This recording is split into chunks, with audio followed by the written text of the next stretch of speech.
when you come into the knowing and the full consciousness, awareness of that you are a divine being in a human body, and you are embodying that, you know that to be your truth, and you're really embodying all of that. It's you got to match your prayers with that type of embodiment. You gotta, if you're going to fully embody who you are, once you realize you are divine, a spark of the divine, then you need to pray knowing that. So I didn't know that years ago. Even really 6 months ago, I didn't realize that. And I used to pray by asking God, God, could you please do this? You know, I would be on my hands and knees and just kind of ask for things to happen. God, can you please help this person? God, can you please bring this into my life? Can you please help me with this? And now that I know that I am divine, now that I know that God is within me and there is no separation, and thanks to Neville Goddard, clearly I was ready for this lesson.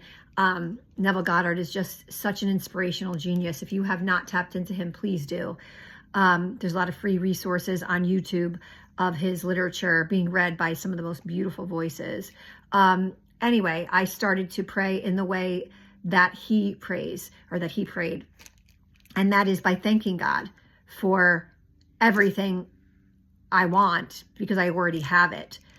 Because if you realize that your desires are already there, because as soon as you desire something, it's already created. And your job is just to align to that version of you that has that desire. As soon as you realize that, then you're no longer asking God, you're thanking God for co-creating that desire with you. So for example, I used to pray, my dad has Alzheimer's. So I used to pray and say, God, please help my dad bring his memory back.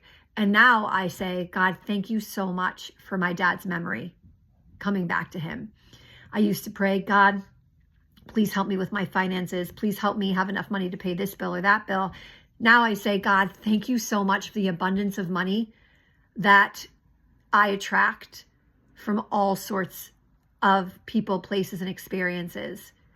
Instead of praying for someone who is ill with cancer, instead of saying, God, please help this person, please help them find the right doctors, the right medicine, etc., I now say, God, thank you so much for allowing so-and-so to be completely free of their cancer and be fully healthy and living their best life.